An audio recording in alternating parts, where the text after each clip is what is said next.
بسم الله الرحمن الرحيم. نويت التعلم والتعليم والتذكر والتذكير والنفع والانتفاع والإفادة والاستفادة والحث على التمسك بكتاب الله وبسنة رسول الله ابتغاء وجه الله وقرب ثوابه سبحانه وتعالى.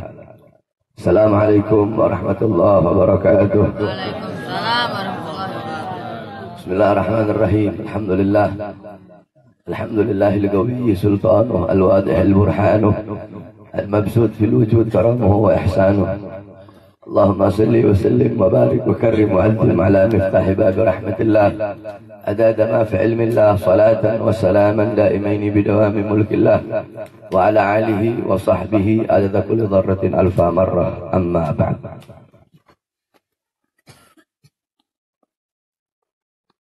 Bismillahirrahmanirrahim. Segala puji dan syukur kehadirat Allah Subhanahu wa taala yang dimana dengan karunia dan rahmat Allah serta anugerah Allah, hidayah dan inayah Allah, Allah mengumpulkan kita di majelis-majelis yang penuh dengan keberkahan. Mudah-mudahan dengan duduknya kita di majelis ilmu, di majelis zikir, Allah Subhanahu wa taala menjadikan kita hamba-hamba yang taat kepadanya, hamba-hamba yang patuh kepada segala perintahnya, hamba-hamba yang melaksanakan kewajiban-kewajibannya, dan hamba-hamba yang selalu menjauhi daripada perbuatan-perbuatan dosa kepadanya. Amin, amin ya rabbal alamin.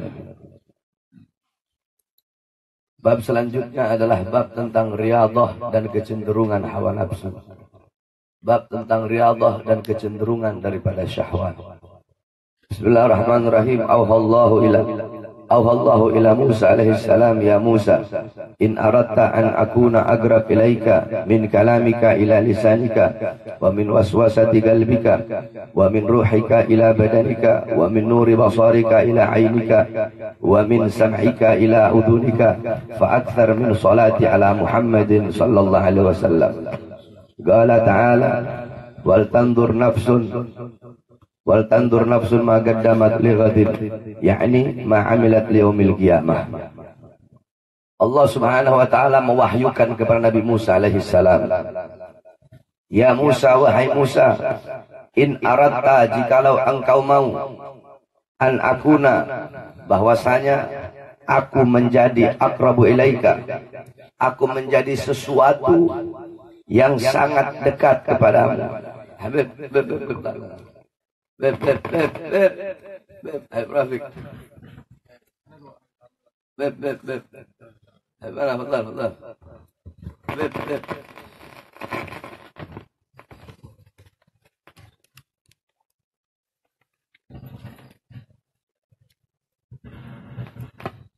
Habib, fadal.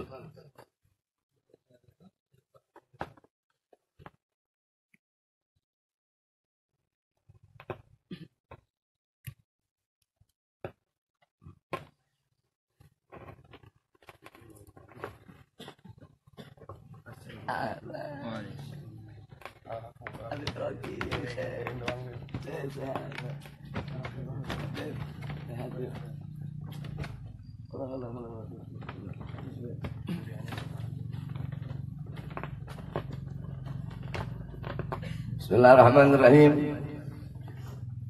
Auhallahu ila Musa alaihi salam. Allah Subhanahu wa taala mewahyukan kepada Musa, ya Musa, wahai Musa, in aradta an akuna agrabu ilaika, wahai Musa, apabila engkau ingin lebih dekat kepadaku, wahai Musa, apabila engkau ingin lebih dekat kepadaku, min kalamika ila lisanika, lebih dekat kepadaku daripada dekatnya perkataan daripada mulut, wa min waswasati qalbika, dan daripada dekatnya waswas kepada hati, wa min ruhika ila badanika, dan lebih dekat daripada dekatnya ruh dari badan kepada badan, wa min nuri basarika ila ainika, dan lebih dekat daripada dekatnya cahaya pandangan kepada mata, wa min sam'ika ila udunika, dan lebih dekat daripada dekatnya pendengaran kepada telinga, fa akthar minas salati ala Muhammad sallallahu alaihi wasallam. Maka hendaklah engkau perbanyak bersolawat kepada Nabi Muhammad sallallahu alaihi wasallam. Al-Imam Ghazali memulai bab ini dengan bahwasanya Allah Subhanahu wa taala mewahyukan kepada Musa, "Hei Musa, kamu pengen dekat kepada aku? Engkau pengen aku lebih dekat kepadamu? Engkau pengen engkau lebih dekat kepadaku? Sebab apa? Lebih-lebih daripada dekatnya perkataan kepada ucapan." Kalau perkataan ini kan pasti lebih dekat kepada perkataan, pasti dekat dengan ucapan. Sebab ucapan perkataan keluar dari mulut. Lebih dekat daripada was-was kepada hati. Was-was selalu dekat dengan hati. Ruh dekat dengan badan. Cahaya mata dekat kepada mata. Pendengaran dekat kepada telinga. Kalau engkau ingin lebih dekat kepada aku daripada dekatnya perkataan kepada mulut, dekatnya was-was kepada hati, dekatnya rasa kepada hati, dekatnya cahaya mata kepada mata, dekatnya pendengaran kepada telinga, hendaklah engkau bersolawat kepada Rasulullah SAW. Ketika engkau bersolawat kepada Nabi Muhammad, ketika itu engkau lebih dekat kepada aku daripada dekatnya perkataan kepada mulut. Lebih dekat kepada aku daripada dekatnya perasaan kepada hati. Lebih dekat kepada aku daripada dekatnya cahaya pandangan kepada mata. Lebih dekat kepada aku daripada dekatnya pendengaran kepada telinga. Jadi Allah memerintahkan Nabi Musa untuk bersolawat kepada baginda Nabi besar Muhammad sallallahu alaihi wasallam. Segala sesuatu, tidak ada segala sesuatu yang bisa mendekatkan diri kita kepada Allah kecuali sesuatu itu berhubungan dengan baginda Nabi besar Muhammad. Dan tidaklah segala sesuatu itu menjadi mulia kecuali pasti sesuatu itu berhubungan dengan baginda Nabi besar Muhammad. Makkah menjadi kota yang mulia. Kenapa? Karena Makkah kota kelahiran Nabi Muhammad. Madinah menjadi kota yang mulia. Kenapa? Karena Madinah kota hijrah dan kota wafatnya Nabi Muhammad.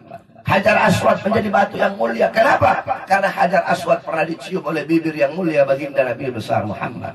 Na'lur Rasul, sandalnya Nabi, menjadi sandal yang paling mulia. Bahkan para ulama ikhtilaf mana lebih mulia, sandalnya Nabi atau Jibril. Jibril tidak pernah berhubungan langsung, berjumpa langsung dengan Allah. Jibril tidak pernah. Ketika di Sidratul Muntaha, Nabi panggil untuk berjumpa dengan Allah. Kata Jibril, "Ya Rasulullah, tugasku cukup sampai di sini." Galar Rasul, "Ya Jibril, ayatul khalilah khalilah." Jibril, kekasih nggak bakal tinggalkan kekasih. Kamu telah menemaniku dari awal. Kenapa kau tinggalkan aku sekarang di sini berhadapan dengan Allah seorang diri? Kata Jibril, tugasku sampai di sini. Kalau aku meneruskan perjalanan, aku akan hancur terbakar ya Rasulullah. Nabi Muhammad berjumpa dengan Allah, bahkan sandalnya Nabi ikut berjumpa dengan Allah. Kenapa sandal itu menjadi mulia? Padahal cuma kulit yang biasa. Sandal itu menjadi mulia karena menempel di kaki baginda Nabi besar Muhammad. Sama seperti Al-Quran. Kamu tahu, ini kertas-kertas yang dibikin untuk Quran. Ya. Itu kalau kertas-kertas itu dibikin buku-buku biasa, kertas itu tidak akan menjadi mulia. Ente megang nggak punya wudhu nggak apa-apa. Kalau kertas-kertas itu dibikin jadi buku-buku biasa. Tapi ketika itu kertas-kertas dijadikan ayat Al-Quran, dituliskan Al-Quran, dituliskan nama Allah di situ, dituliskan ayat-ayat Al-Quran, dijadikan mushaf Al-Quran, ketika itu kertas itu menjadi mulia. Bahkan untuk menyentuhnya engkau harus punya wudhu. Kenapa? Kenapa kertas itu menjadi mulia? Karena menyatu dengan Al-Quran. Tidak ada segala sesuatu yang berkaitan dengan Nabi Muhammad kecuali pasti sesuatu itu menjadi mulia di sisi Allah Subhanahu wa ta'ala. Sampai-sampai sendalnya Nabi jadi mulia. Al-Imam Al-Qastalani kata beliau, "Aku menyadari keagungan pancaran dari cahaya baginda Nabi, cahaya sandal baginda Nabi besar Muhammad, sehingga aku letakkan sandal itu di atas kepalaku. Sandalnya Nabi aku taruh di atas kepalaku untuk mengharapkan keagungan pancaran dari cahaya sandal baginda Nabi besar Muhammad." Makanya anak paling gak setuju kalau ada orang bikin na'lur Rasul, bikin sandalnya Nabi terus dipakai di kaki ahlan Habib Ali. Khair Habib.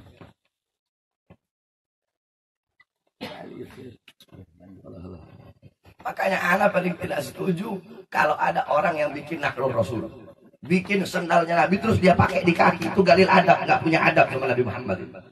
Al-Habib Umar, para ulama-ulama besar, sandalnya Nabi ditaruh di peci, dibikin gambar peci di sandalnya Nabi, ditaruh di kepala. Sandalnya Nabi tempatnya di kepala, bukan bikin di kaki. Boleh-boleh saja, bisa-bisa, tapi tidak ada adab kepada Nabi Muhammad. Sendalnya Nabi itu taruhnya di kaki. Sampai-sampai dalam asar pernah ada dapatkan dari guru-gurunya anak. Nabiullah Yahya. Ada orang Yahudi nanya kepada Nabi Yahya. Wahai Nabi Yahya, adakah Nabi akhir zaman? Naam. Ahmad ismuhu fis sama, Muhammad ismuhu fil ardh. Ahmad namanya di langit, Muhammad namanya di bumi. Siapa yang lebih mulia? Engkau atau dia yang lebih mulia? Apa kata Nabi Yahya? Jangankan aku dengan dia, aku dengan tali sandalnya saja belum tentu aku sama. Itu baru sandalnya Nabi itu. Jadi tidak ada sesuatu yang berkaitan dengan Nabi kecuali pasti sesuatu itu menjadi mulia di sisi Allah. Jadi Allah bilang sama Musa, hei Musa, kamu pengen aku lebih dekat kepadamu? Ya, kamu pengen aku lebih dekat kepadamu? Kalau kamu pengen aku lebih dekat kepadamu daripada dekatnya perkataan kepada mulut, daripada dekatnya pendengaran kepada telinga, daripada dekatnya perasaan kepada hati, daripada dekatnya pandangan, cahaya pandangan kepada mata, bersolawatlah kamu kepada baginda Nabi besar Muhammad sallallahu alaihi wasallam. Ketika engkau bersolawat, engkau akan lebih dekat kepadaku, aku lebih dekat kepadamu daripada dekatnya pandangan kepada mata, daripada dekatnya pendengaran kepada telinga, daripada dekatnya perasaan kepada hati, daripada dekatnya pandangan mata kepada mata. Imam Ghazali ya mengawali bab riyadhah, ya bab riyadhah dan kecenderungan nafsu melalui firman Allah kepada Nabi Musa tadi. I'lam, ketahuilah ayyuhal insan anna nafsa al-amarati bis-su' hiya a'dalaka min al-iblis. Ketahuilah wahai manusia, ketahuilah olehmu wahai manusia, bahwasanya nafsu itu selalu memerintahkan, selalu menyuruh kepada kesesatan, kepada keburukan, kepada kejahatan. Jadi namanya al-hawa, hawa nafsu. Hawa itu apa? Perasaan yang condong kepada sesuatu, itu hawa. Perasaan yang condong kepada sesuatu. Nafsu adalah jiwa. Nah, al-ulama berkata, para ulama, anna syahwata yusirul muluka abida wa sabra tusirul abida muluka. Sesungguhnya hawa nafsu, syahwat itu bisa menjadikan seorang raja menjadi budak. Sebaliknya, adapun kesabaran, ketabahan bisa menjadikan seorang budak menjadi raja. Kita manusia sempurna. Allah ciptakan kita manusia punya akal, punya nafsu.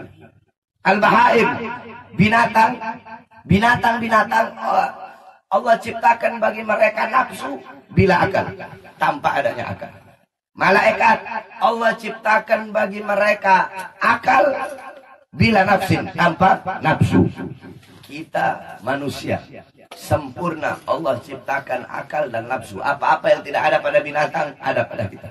Apa-apa yang tidak ada pada malaikat ada pada kita. Maka barang siapa seseorang yang akalnya mengendalikan nafsunya, akalnya menjadi raja, tuba liman kana aqluhu amira wa hawahu asira. Beruntung bagi orang-orang yang akalnya menjadi raja dan nafsunya menjadi budak. Barang siapa yang akalnya menjadi raja, nafsunya menjadi budak, akalnya menguasai nafsunya, maka kedudukan ini orang lebih mulia daripada malaikat. Sebaliknya, fawailul liman kana aqluhu asira wa hawahu amira. Celaka, rugi bagi orang-orang yang akalnya menjadi budak sedangkan nafsunya menjadi raja. Bagi orang yang akal menjadi budak, nafsu menjadi raja, kedudukan dia lebih hina, lebih dina daripada seekor binatang. Oleh karena itu, jadikan engkau punya akal. Ketika Allah ciptakan akal, Allah berkata, wahai akal, menghadaplah engkau kepadaku. Akal menghadap Allah. Wahai akal, berpalinglah engkau. Akal berpaling. Wahai akal, siapa aku? Man ana? Siapa aku, wahai akal? Apa kata akal? Engkau adalah Tuhanku ya Allah, dan aku adalah hambamu ya Allah. Sebaliknya nafsu, syahwat, ketika Allah panggil, hei nafsu menghadaplah engkau, nafsu diam di tempatnya, tidak mau menghadap Allah. Hei nafsu, siapa aku? Siapa aku, siapa kamu? Apa kata nafsu? Ana wa anta. Aku, kamu, nggak ada hubungan aku dengan kamu ya Allah. Allah angkat, Allah masukkan 1000 tahun di neraka yang panas. 1000 tahun berlalu Allah angkat lagi. Man ana wa man anta, siapa aku, siapa kamu? Apa kata syahwat? Kata ana, anta, saya, kamu, nggak ada hubungan saya dengan kamu ya Allah. Allah angkat, Allah masukkan di neraka dingin yang dapat memutuskan tulang-tulang orang yang masuk ke dalam. 1000 tahun baru angkat lagi Allah. Mana, nggak kapok ini nafsu, nggak kapok dia. Ana, anta, saya, kamu. Akhirnya Allah masukkan ke dalam neraka, yang dimana yang masuk ke dalam neraka itu pasti lapar. Baru beberapa saat Allah taruh, ini nafsu berkata, cukup ya Allah. Asyhadu annaka rabbi wa ana abduka. Aku bersaksi engkau Tuhanku dan aku adalah hambamu ya Allah. 1000 tahun kau taruh aku di neraka yang panas, aku sanggup. 1000 tahun kau letakkan aku di neraka yang dingin, aku sanggup. Tapi neraka ini, neraka yang membuat aku lapar, aku tidak sanggup ya Allah. Oleh karena itu nafsu selalu mengajak engkau, nafsu syahwat selalu mendorong engkau kepada hal-hal yang buruk. Maka kendalikan engkau punya nafsu, jadikan akalmu sebagai raja. Untuk apa? Jadi engkau punya akal itu adalah pengendali. Kalau nafsu itu ibarat kuda, akalmu adalah pengendalinya. Jangan kebalik. Ente punya akal jadi kuda, nafsunya ente yang jadi pengendali. Akhirnya engkau akan terjerumus ke dalam maksiat. Nafsu bilang A, ente turuti A. Nafsu bilang B, ente turuti B. Makanya Imam Ghazali mengatakan nafsu wahia, dan itu nafsu adalah musuh yang lebih berat bagimu daripada iblis. Makanya galar Rasul, al-mujahid man jahada hawahu. Sesungguhnya orang-orang yang berjihad, orang-orang yang berjuang, mujahid hakiki adalah orang-orang yang berjuang melawan hawa nafsu. Ketika Nabi pulang dari perang Badar, beliau berkata, raja'na min jihadil asghar ila jihadil akbar. Kita telah pulang dari perang yang kecil menuju perang yang besar. Kata sahabat, bagaimana mungkin ini perang yang kecil ya Rasulullah? Ada peperangan yang lebih besar, ada musuh yang lebih besar, ada perjuangan yang lebih besar. Siapa itu? Musuh yang ada dalam dirimu, musuh yang kadang tidak engkau sadari, musuh yang kadang melemahkan dirimu, dan engkau tidak sadari adanya musuh itu dalam dirimu. Kita menyadari musuh kita Yahudi, kita menyadari musuh kita Nasrani, kita menyadari musuh kita aliran sesat, tapi kita tidak menyadari hawa nafsu yang ada di dalam diri kita, yang selalu yang mengarahkan kita kepada hal-hal yang buruk. Nafsu syahwat ini lebih kejam dari iblis, lebih parah dari iblis. Dan Al-Imam Ghazali mengatakan, ini nafsu, iblis tidak akan berhasil. Iblis tidak akan berhasil menggoda kita tanpa dorongan dari nafsu yang ada dalam diri kita. Nah, jadi iblis berkuasa atas diri kita itu karena dorongan nafsu yang ada di dalam dirinya kita. Makanya iblis ini nafsu lebih bahaya daripada iblis. Syahwat lebih bahaya daripada iblis. Iblis ini jago. Iblis menyesatkan orang, paling jago iblis. Tetapi ketika iblis menyesatkan seseorang, menjerumuskan seseorang, tidaklah berdaya iblis kecuali tanpa dorongan hawa dan nafsu yang ada di dalam diri hamba tersebut. Iblis, makanya itu tahu, syahwat seperti marah. Orang kalau marah itu syahwatnya memuncak. Marah, gara-gara marah bisa jadi dendam. Gara-gara dendam bisa jadi hasud. Jadi awalnya marah disebabkan syahwat, nafsu. Gara-gara marah bisa jadi dendam. Gara-gara dendam bisa jadi hasud. Makanya dikatakan, ente tahu, diceritakan bahwasanya dulu iblis datang kepada Fir'aun. Fir'aun ini ceritanya, Fir'aun di dalam kitab itu dijelaskan. Fir'aun ini dulu namanya Al-Walid. Fir'aun dulu namanya Al-Walid. Ya, dia punya bapak itu umur 170 tahun tidak punya anak. Umur 170 tahun tidak punya anak. Satu waktu dia lihat sapi. Ini sapi umur 3 tahun tapi udah ngelahirin anak. Dia datang ini sapi, dipukul ini sapi. Dipukul, dipecut ini sapi sampai hampir mau dibunuh sama dia. Hasut dia jadi sapi. Saya yang udah tua segini nggak punya anak, ini sapi baru umur 3 tahun udah bisa ngelahirin anak. Akhirnya dengan izin Allah itu sapi ngomong. Apa kata itu sapi? bahwasanya nanti andaikan engkau bersabar, Allah akan memberikan kepadamu anak yang soleh. Tapi karena ketidaksabaranmu dan karena hasudmu kepadaku, Allah kelak akan memberikan engkau seorang anak yang dimana anakmu itu akan menjadi salah satu daripada tiang-tiang penopang neraka. Akhirnya dia jima dengan istrinya, lahirlah seorang anak, dikasih nama Al-Walid. Ya. Dikasih nama Al-Walid. Nah ketika lahir ini Al-Walid, dari kecil itu udah ngelawan sama ibunya.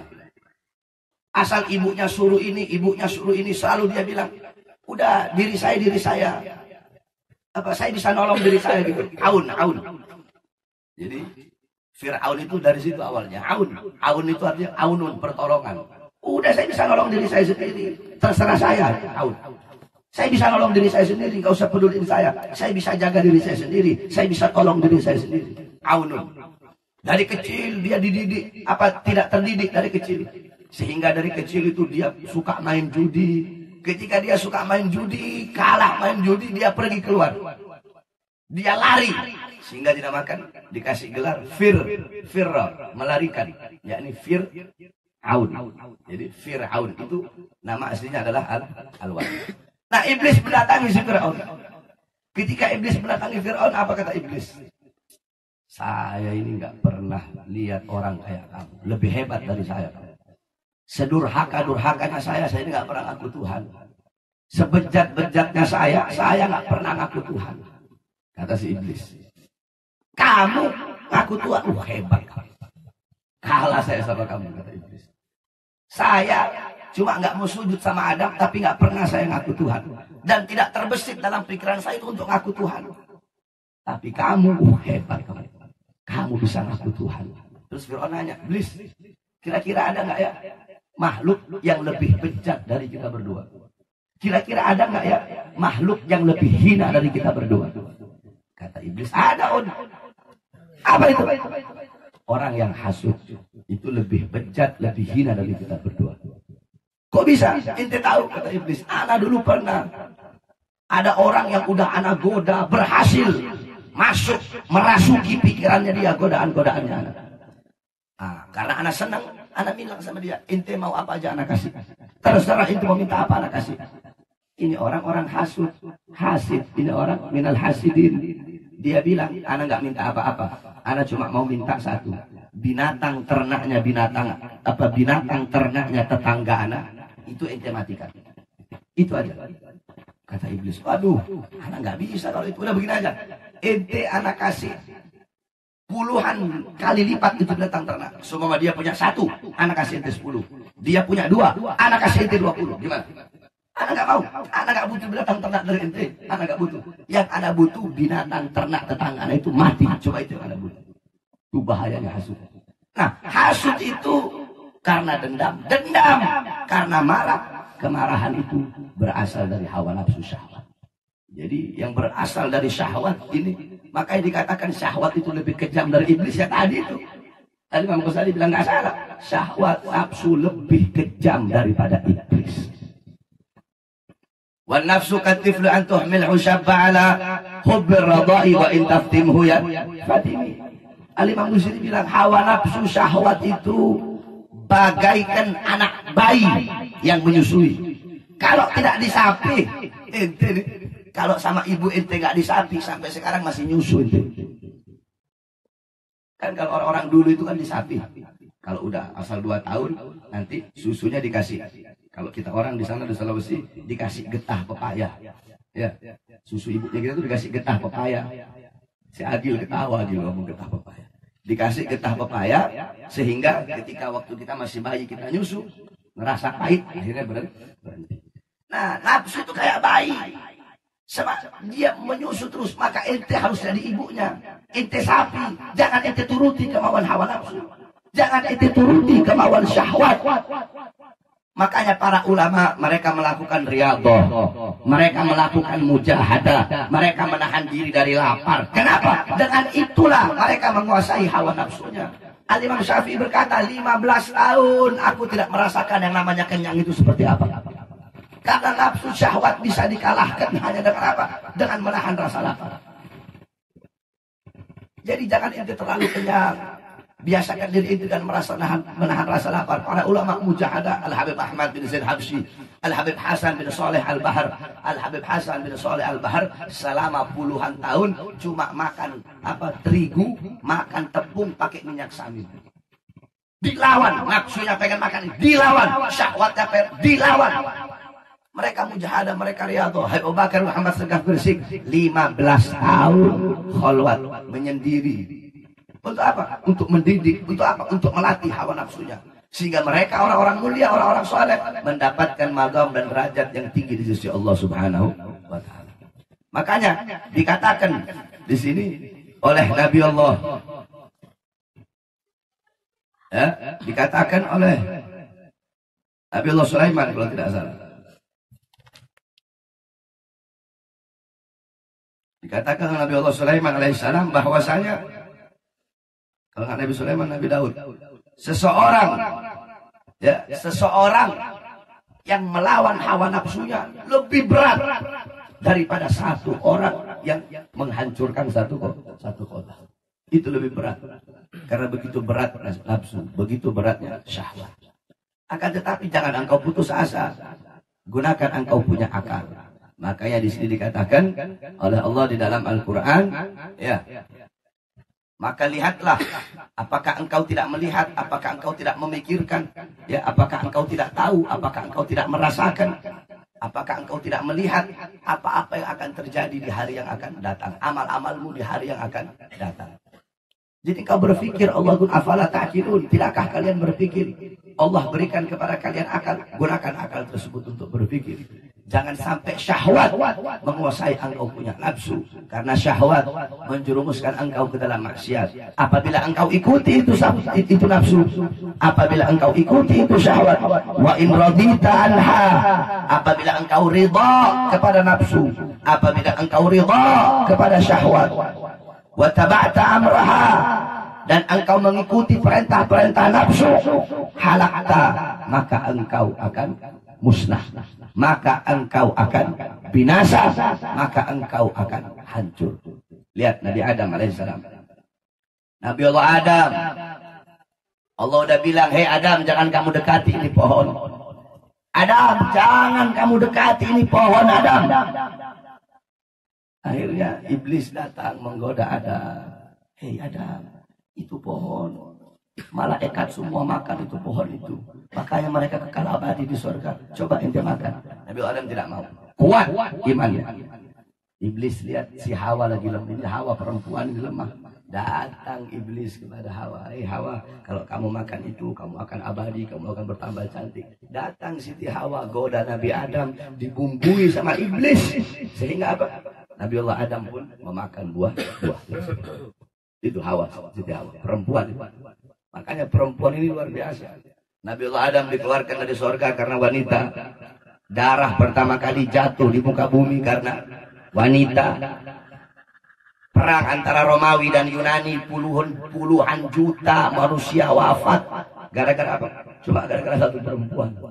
Cuma gara-gara satu wanita. Makanya dzubihal ilma, dikatakan ilmu itu disembelih, ilmu itu tersembelih di antara dua paha perempuan. Makanya, anak aja nggak bisa lihat harim. Lihat harim cakep dikit, maunya pengen suat aja tuh. Itu syahwat, itu nafsu.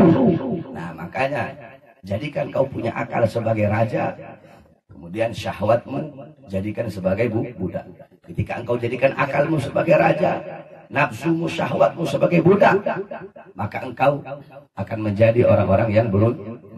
Mudah-mudahan Allah jadikan kita hamba-hamba yang dimana akal kita menjadi raja, syahwat, nafsu kita menjadi budak, sehingga condong kepada perbuatan-perbuatan baik, condong kepada perbuatan-perbuatan yang diridhai oleh Allah Subhanahu wa taala. Amin amin ya rabbal alamin. Allahumma as'aluka khairal as'alah wa khairal du'a wa khairal najah wa khairal amal wa khairal hayat wa khairal mamat wa tsabbitna wa sakil mawazan wa haqiq iman wa anta maulana fansurana al-qawmil kafirin fansurana al-qawmil zalimin fansurana al-qawmil fasikin wa sallallahu alaihi wasallam Muhammadin wa alihi washabbihi wa barik wa sallam. Alhamdulillahi rabbil alamin. Ya rabbana i'tarafna bi annana i'tarafna wa